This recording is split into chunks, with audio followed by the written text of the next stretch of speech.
Picture your happily ever after. Does it look something like this, a wedding or some form of relationship with a man? Or does it look like this, a successful businesswoman? Typically, the idea of a happily ever after has been connected to the first image, a wedding or some form of relationship with a man. In fact, when you look up happily ever after on Google, the results that you get are tied to that first image. Wedding, bridal shower, theme wedding, etc. We also see the results of film, movie, and more specifically, Disney movie. The fact that this global company, Disney, connects this idea of a happily ever after to being tied down with a man shows how this idea is so ingrained within our society and begins from the very early stages of development. But why don't we think of the second image when we think of a happily ever after? To explain this, we can look at the critical theory of Marxist feminism. Marxist feminism combines the tenets of Marxism and feminism to explain female oppression. Under Marxism, which views the interactions between the proletariat, or the lower class, and the bourgeoisie, the upper class, females are oppressed as a result of class expectations. Under feminism, women are oppressed as a result of patriarchy, or male dominance. The fact that these two systems of oppression play into the oppression of females goes back to the idea of intersectionality and explains that oppression cannot cease until all systems of oppression are examined and expounded. So back to the image of a happily ever after and it being connected to a wedding. Though we may receive some form of happiness from this lasting relationship, the fact that we have to be tied down by a man to receive this happiness is extremely evident. Through our project, we sought to analyze the persistence of female oppression throughout the years, and more specifically from the Victorian era of the 19th century Britain to the modern day US. So, in E.M. Forster's novel, A Room with a View, the female protagonist is Lucy Honeychurch, a young, upper-class Englishwoman who travels to Italy and meets the free-spirited and passionate George Emerson. She eventually returns home to England, where she receives a marriage proposal from Cecil Vyse, who's wealthy and well-connected. However, George Emerson reappears in the plot and reconnects with Lucy when he moves to England too. So Lucy has to decide between two suitors, and therefore also decide on how she chooses to identify herself. A similar story takes place in Jeffrey Hornaday's 2011 film, Geek Charming. In the movie, the protagonist is Dylan, the school's it girl, whose #1 goal is to achieve ultimate popularity through winning the title of Blossom Queen. In order to do this, she accepts an offer from a lowly film nerd named Josh to star in his movie about this journey to popularity. But when Dylan and Josh become a little too close, her super hot boyfriend Asher breaks up with her and forces her to question what's really important to her in life. These two stories can offer us many similarities that relate to oppression and provide a lot of insight into just how big a problem an oppressive society can be. Let's examine A Room with a View first. The two conflicting social classes proposed by Karl Marx, the bourgeoisie and proletariat, are best exemplified in the characters of Lucy's two opposing suitors, Cecil Vyse and George Emerson. Cecil represents the bourgeoisie, whose ideas Lucy is supposed to conform herself to. Cecil's bourgeoisie identity can pretty much be summed up in his classification in the novel as a Victorian thinker, as opposed to an Edwardian thinker like her true love, George. A little background on what the words Victorian and Edwardian mean. Just so you can have an idea of the differences in these two eras, the Victorian era was all about women being restricted from being involved outside of the home and from interacting outside of their respective class. There was also the added pressure from financial and social obligations to marry, a man within their social class, of course. In short, the Victorian era thinking had everything to do with rigid perceptions of social hierarchy. The Edwardian era, in contrast with the Victorian era, saw the alleviation of strict class constraints that caused female oppression. This was also when early feminist movements began to emerge. As you can imagine, those who held with the ideals of the long-lived Victorian era looked down upon the emerging ideals of the new Edwardian era, causing a slight divide. So back to Cecil. He's a member of the bourgeoisie class because he's cultured, well-mannered, affluent, and has a high social status and family name. In fact, when the reader is first introduced to Cecil, Forster makes it evident that his most noteworthy characteristic is that of his position in society. Lucy's mother praises Cecil for his class, saying, "He's good, he's clever, he's rich, and he's well-connected." Cecil also displays a refusal to accept those belonging to other social classes, evident in Lucy's younger brother's insightful observation that Cecil is the kind of fellow who would never wear another fellow's cap. Like many members of the bourgeoisie class, Cecil steers away from crossing social boundaries and prefers to associate solely with his kind. All of these conservative, outdated ideals can be traced back to his Victorian-style thinking. Forster makes Cecil's Victorian-style thinking evident when he describes him as medieval, like a Gothic statue, suggesting that his ideas are outdated and belong in the past. Cecil attempts to win Lucy and keep her in the bourgeoisie class, trying to suppress her ability to think for herself and move past the bourgeoisie's state of mind. In contrast, we have Lucy's other suitor, George Emerson. George's proletariat identity can pretty much be summed up in his classification in the novel as an Edwardian thinker. George is a member of the proletariat class because he's uncultured, improper, has less money and possessions, and has no regard for social conformity. He also has a lower social status and no family name. George is described as having no tact and no manners, and consistently acts impulsively and unpredictably, unlike Cecil's very sophisticated behavior. His unconventional nature and ideologies are what most strongly constitute him as an Edwardian thinker, removed from society's influence. Unlike Cecil, he searches for deep meaning that surpasses superficiality, challenges previously held societal norms, and views the line that divides social classes as a nebulous one. So Lucy Honeychurch represents the transitional period from the Victorian era to the Edwardian era. Lucy begins her transition towards liberation and happiness when she begins to challenge the ideals of her social class and gender. Interestingly, Lucy's transformation can be categorized by her relationships with the two male characters of the novel. Initially, her timid behavior was predominantly molded by the ideals of her primary Victorian thinking influence, Cecil Vyse, which was her fiancé. Instead of thinking and acting for herself, she was accustomed to have her thoughts confirmed by others, and until she went on her trip to Italy, she had accepted their ideals without questioning. Because Lucy is so dependent on the opinions of others, she follows the ideals of the Victorian upper class as an obedient, inferior woman, and she truly struggles to see beyond the constraints of her class, noting that life is a circle of rich, pleasant people with identical interests and identical foes. In this circle, one thinks, marries, and dies. However, her failure to detect an issue with her situation leaves room for her to grow and change as a dynamic character, which then allows for another male figure to assist her movement towards happiness. Cue George Emerson, an Edwardian thinker who influences Lucy's perspective on society and life in general, and initiates her recognition of her internal desire for change. Because of George, Lucy breaks off her unhappy relationship with Cecil and begins to think of herself. This is when she criticizes the double standards of breaking engagements.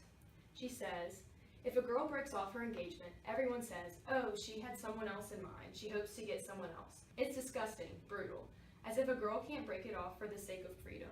But all of that brings us back to the idea that marriage must equal happiness. Maybe it can be explained by considering the time period in which the book was written. But if that is true, shouldn't the definition of happiness have changed? Shouldn't happiness include both a relationship with a partner and some kind of successful, fulfilling work? Maybe not. And looking at a more modern work, Geek Charming, a film marketed to young children on the Disney Channel, we see that women are still taught to strive to a relationship as a means of liberation. The film Geek Charming features Karl Marx's dominating bourgeoisie class and subordinate proletariat class in the form of two stereotypical high school cliques, the populars and the geeks. So the popular crowd is unmistakably at the apex of the social ladder, far above and removed from the classmates considered geeks. They occupy a coveted position, evident in their expensive clothing, houses, and vehicles.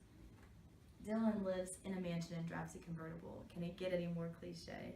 The populars' elevated position is also apparent in their exclusive seating area in the school cafeteria, where no mere mortal has ever gone before, the ramp. The ramp indicates a strict border between the social classes, which the proletariat cannot cross, amplifying the polarization of the classes. The geeks, on the other hand, are observably below the bourgeoisie standards of the popular crowd. They wear plain, inexpensive clothes, drive broken-down cars, and live in average houses. Also, the concept of the proletariat allowing for the existence of the bourgeoisie appears in the film. Without the geeks, the populars would have no one to worship them and therefore no power. This concept assumes a visual form when Josh carries Dylan on his back after she breaks the heel of her shoe. This is the proletariat, Josh, literally providing the support for the bourgeoisie, Dylan. Although the populars clearly have the upper hand, the geeks have no desire to join their rank. Likewise, the populars have no interest in a descent from the top of the social ladder and a dispersion among the geeks. Each class views the other as completely foreign to themselves, leading to inevitable class polarization. Josh actually uses the terms alien world and mystery species to describe the populars, then goes on to say that the geeks will never understand the populars in the way their strange vortex works. Neither class wishes to transgress the rigid social boundaries of their high school, and the very idea of transgression makes them uncomfortable. So, we already know Josh's version represents the proletariat class. However, Dylan's other love interest in the film, Asher, represents the bourgeoisie. Asher is overly confident, narcissistic, and only dates Dylan because she worships him. He feeds off of power, which is typical of the bourgeoisie class. He also belittles Dylan, which Josh notices when he remarks, "Dylan, Asher's blocking your light." Asher's overall shallow nature and exploitation of the geeks classify him as a member of the bourgeoisie. At the beginning of the film, we see Dylan's character come out in places that are populated, such as her school cafeteria, where she begins to criticize the lunch groups, and a mall, where she makes Josh retrieve her purse, which fell into the fountain. The idea that these actions take place within populated settings show that Dylan wants people to see what she does, which in these cases is established her superiority over other people. However, when she is placed within private settings, such as her car and her house, her true self begins to surface. As far as her car goes, Dylan owns a convertible, which is both a testament to her wealth as a member of the bourgeoisie class and show that she is prone to change. Her house, even though extravagant at first glance, is vast and empty. It is within her house that she first speaks of her mother, saying that she likes to go through her old stuff, and it makes her feel like she's still with her. As she becomes more comfortable with Josh, she begins to expose herself, but in settings that are only dark, such as when she goes to the movies at night to apologize for her impetuous behavior, and at night at her house when she admits to him that her real self is overrated. When she loses her contacts after they fall into the sink, she is forced to wear glasses, and thus exposes her inner self to the outside world. Her glasses symbolize her desire to expand on the limited worldview that is a result of their bourgeoisie realm. Dylan is a dynamic character who exhibits moral growth throughout the film. At the beginning, she is obsessed with winning the title of Blossom Queen and thinks that achieving lasting happiness is simply a matter of being popular. However, throughout the film, she begins to reveal her inward true self that utterly contradicts the role that she assumes when she is vying for this popularity. This culminates at the climax of the film when Dylan's movie titled The Popularity Project is presented in a dark auditorium above a dark stage.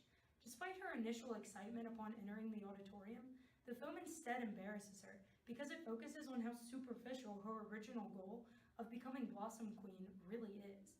This embarrassment allows Dylan to come to terms with her moral change, and she is seen at the end of the film beneath the stage among the crowd when Blossom Queen is announced. Although Dylan achieves her first objective of winning Blossom Queen, her placement beneath the spotlight and among the crowd symbolizes her moral conversion and her realization that she doesn't have to act in a specific role to be happy. Instead, she sees the importance of refraining from social confines that define her class, at which point she attains social liberation. When analyzing the meaning of the characters' names in the film, it is evident that their names were definitely carefully chosen and allude to Dylan's upcoming liberation. For instance, the name Dylan is derived from a Welsh word that means son of the sea or tide. That meaning provokes an image of waves hitting the shore, symbolizing the ability to change and cleanse. Even though the people watching the film probably do not know the meaning of her name, the name Dylan perfectly defines her character as a figure of hope for change and happiness. Similarly, Josh's name is significant to his role as well. Just as Joshua led the chosen people of God to the promised land where they were freed from the oppression of the Egyptians, Josh leads Dylan, and consequently the whole school, away from the oppression of the divisions according to popularity and into a realm of acceptance and intermingling of different groups. Strictly according to the meaning of their names, Josh's association with leadership and Dylan's association with change implies that Josh must lead Dylan to reform. This process occurs as they work together on their movie and really get to know each other and not just judge each other based on understood class stereotypes. What you see on the outside is not necessarily the same on the inside. Dylan confirms this theory when she says, "It's not about being popular or a geek. It's about being around people who make you happy, like how I feel about Josh Rosen." As Dylan is liberated from the conformity of her popularity-driven society, she credits her enlightenment to a male, Josh, who both initiates and fulfills her transformation. She even tells him, "I couldn't have done it without you." By criticizing the superficiality of social groups, Dylan implies that true happiness can be found through social mobility and class transgression. However, without Josh as her mediator between the classes, Dylan would not undergo this change and thus would remain stagnant and unhappy in her seemingly superior position. But Disney movies don't end like that. They end with a happily ever after. This idea is so ingrained into our society that we may not even realize that we naturally want couples to end up together in the end. The movie could have ended with Dylan and Josh both accepting their newfound sense of self, but that is not how Disney and consequently society want it to end. Not only do Dylan and Josh, the understandably compatible couple, end up together, but Caitlin and Amy, the supporting female characters, also pair off with boys at the dance. Even though they express no prior interest in their respective dance partners, Steven and Ari, both girls reach out to the boys so that they may also seem happy like Dylan and Josh. Their relationship, reflecting the ultimate resolution of the film's conflict and the inevitability of the pairing up of the couples at the dance, portrays the ingrained patriarchal mindset of both the characters and the audience. Therefore, while the liberation from the oppression of social classes is achieved, liberation from all forms of oppression is incomplete due to the ingrained nature of intersectionality. Both A Room with a View and Geek Charming depict a second-choice, lower-class male as the catalyst for the female protagonist's change and establish intersectionality of societal and patriarchal oppression. In A Room with a View, George Emerson's impulsive, unconventional nature challenges Lucy's conformity to Victorian ideals and ultimately causes her to desire emancipation from an oppressive bourgeoisie class. To do so, Lucy gains internal liberation as she decides to elope with George despite her family's disapproval. However, without her family's approval of her marriage, Lucy cannot fully reach external liberation, freedom from restraints of society. She remains hopeful that the people who really love her are sure to come back to her in the long run. Because this desire to reconcile with her family is out of her control, she may never fully gain external liberation from societal oppression. Even though she is no longer oppressed by her male counterpart, her happiness is limited by the oppression of her bourgeoisie family. Therefore, intersectionality exists because Lucy will never achieve complete liberation from all types of oppression.